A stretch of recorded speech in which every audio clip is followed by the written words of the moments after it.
Okie dokie, gang. We are back on the lift, or back on the Craftsman. Went ahead and put it up on the lift, just make it easier for me to get to the starter generator. I'm going to do some lead testing, making sure that all the wiring is correct. If it is golden, we'll move forward with swapping out the starter generators.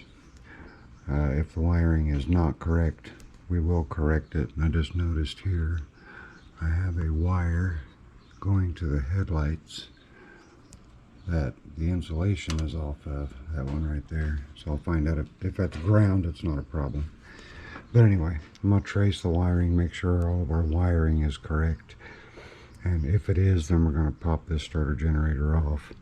And I have to do half of it on the opposite side and half of it on this side in order to get it off of there. And then it'll slide through out this way. I suppose I can just come around this side and show you. So we've got this bracket here. Can you see that?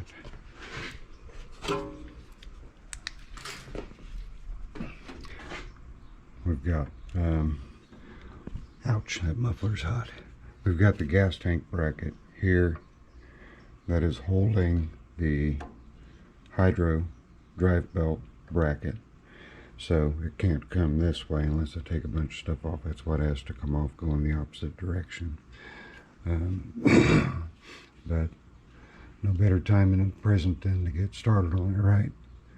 Let me trace the wiring. I'll bring you guys back if I find anything interesting. Alright, since I had everything out of the way, I was going through and testing my wires, make sure I had continuity and no busted insulation or anything like that, going front to back. And right now I've got it on the field wire. This is the generator wire, field wire, and I just got it on ohms. The first 3 or 4 times that I came over to test it, I had nothing. But now I have something after jiggling the wires. So my guess is that wire right there has an issue. So I'm going to run another wire for the field. And that may have been the only thing keeping this thing from charging. And I done dove deep already without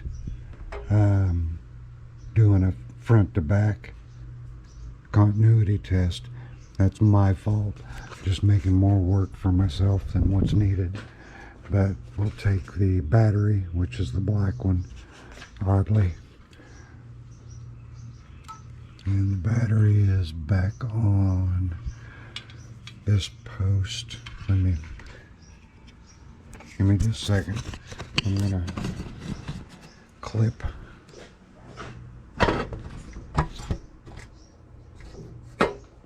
Suppose you can watch.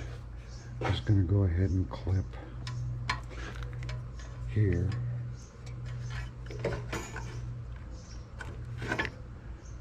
On the battery terminal. Come over here, and I'm just gonna reach in and touch the battery wire, which should be on the key switch. Might be tied into this. Nope. Okay. It's way back there on the key switch. So we're just listening for a beep.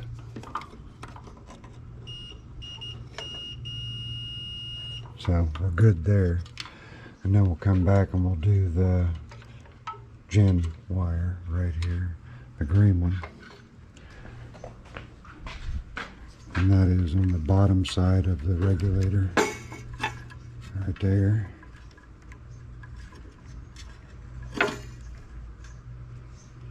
Green wire. And come back over here and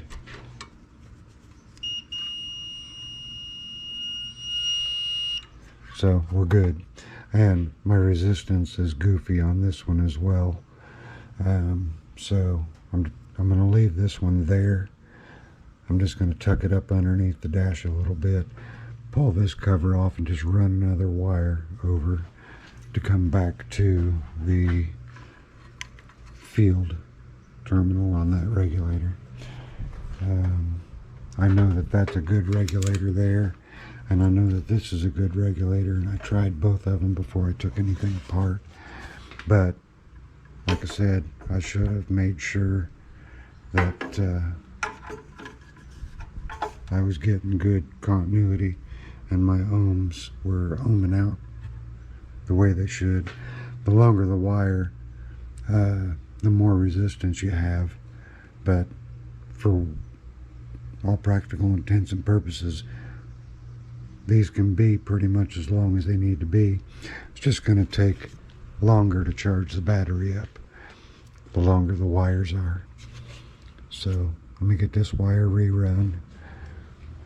We'll put the rebuilt starter generator in, get everything hooked up, fire it up, and see what we've got as far as charging. We should be charging at that point. So hang tight. I'm not going to make you guys sit here and watch me rewire the thing. It's a pain in the neck to get that starter generator in there, I will say that. But anyway, I'll catch you guys in a split second for you. It'll be a little while for me. Alright, that's the new wire. Okay, here's the old one. I'm going to leave the old one hanging out, but the new one I got fished in. I had to pull a bunch of stuff off here, the belt guard and all kinds of stuff to get that. And you can see the end of the zip tie. There's the wire coming through, comes back, and zip tied again right here. And that's going to be the replacement.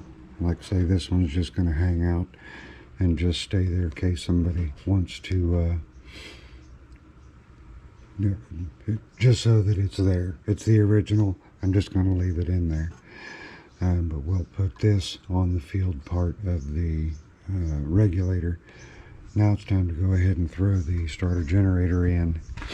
And I still need to test this wire and make sure that that is a ground, and I will do that once I've got starter generator in. I've got the battery, the regulator wires connected, and the battery back in, so that I can power the lights on and see if that's negative or positive. Should be negative, but my black wire going from here, from the key switch back, is a positive, so that may very well be positive. And this yellow wire, it goes up to the headlights as well. Oh, I'm sorry. Yeah, yes, it does. The yellow wire goes up to the headlights as well. And the yellow wire also goes back, comes out, and terminates here. And if memory serves me, I did have positive power here with the key on. So that may just be to put a rear light on it. Not sure, but enough mumbling. Let me get that starter generator in, get it connected, get the battery in, and I'll bring you guys back. Alright, everything is back together. I've already flashed the regulator.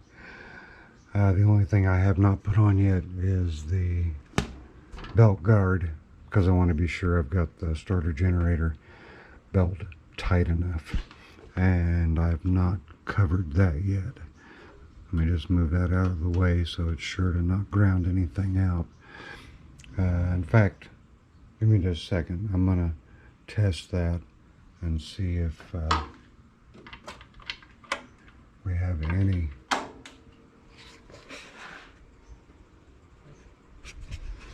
I'm going to see if there's any voltage there.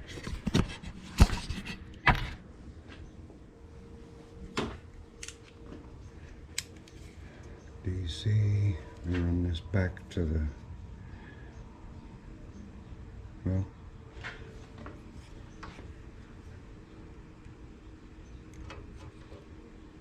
put the positive there, and we'll just ground to the engine somewhere and see what we get. Alright, we do have 12 volts there. So, the light switch out, we should not have 12 volts.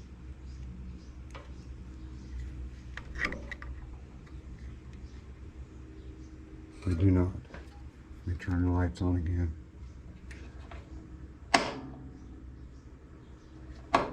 Yeah, okay. I need to get that corrected, but that's easy enough. I'll just put a butt connector in there. I'll get rid of the bad wire because it's just, that insulation's just flaking off. So that's a hazard. I've not started it. I'll come over here. I have not started it. It is ice cold. I just finished buttoning everything up. Brake is on, so the hydro will not spin, so it won't go rolling off the table, which would suck big time. So I'm going to start it. Let me get back here to the battery and get my voltage meter on there so that we can watch the voltage after we start it. We can look at the amp meter too, but I'm thinking we'll have a more positive number. And right now we've got 12.67 volts. So let's go ahead and start it. I don't know if we're going to need choke or not. I'll give it a little bit. Come on, baby. Charge for me, please. There's a lot of work. Here we go. Cranking in 3. Say with me. 2, 1. Contact.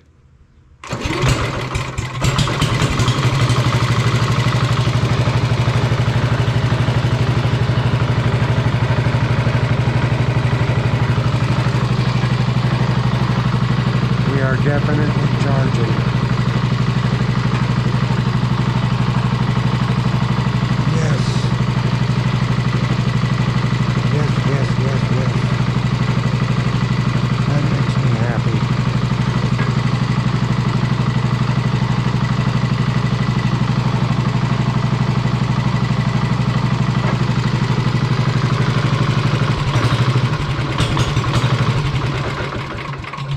That makes me happy. We are definitely charging.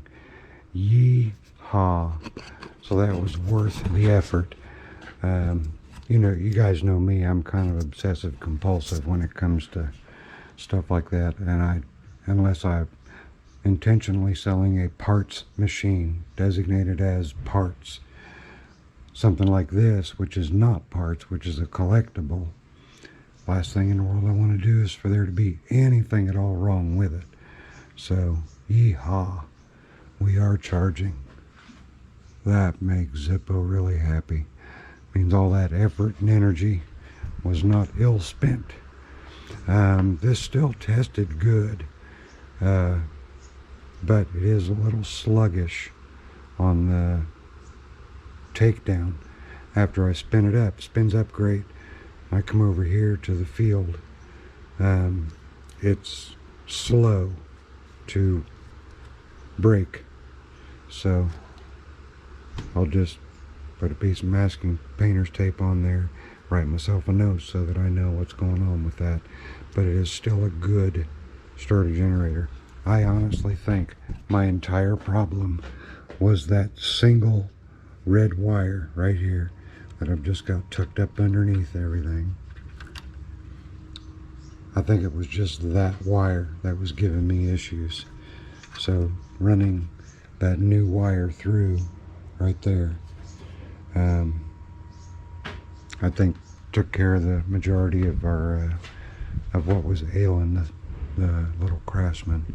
But it makes me happy. Now I'm going to go out and mow with it for a little bit just to make sure that the bevel boxes are in good shape. And I've mowed with it before. It's a pain to mow with because of the really tight turning, or the really untight turning radius. But it's just kind of neat to get out on something that's this old and have it still be in as good a shape as this one's in. And now we've got everything that was ailing it taken care of. It's only missing one piece of sheet metal, and that one piece of sheet metal is the battery cover.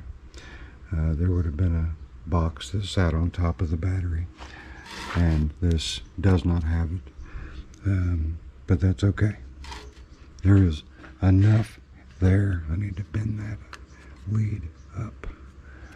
Here we go.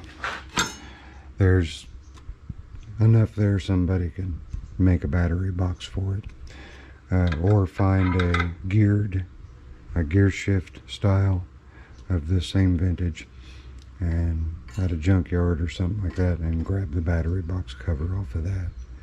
So that's it. Success. I'm glad that this 2 days worth of work was actually fruitful. If anybody that's watching is interested in this old girl, let me give you the model number here. It is a 131.96710. That is the model, okay? So you guys can do your own research. I'm here to tell you there's little to no information on these. There's a couple of advertisements out there. That's about the gist of it. That's how rare they are. So, but if anyone's interested, my email is in the description underneath the video. You are more than welcome to email me, and we can talk about it. So there you go. That's it. That's your friendly neighborhood Zippo with a successful repair. Promise you, I'll see you when I see you. Later. I'm out of here.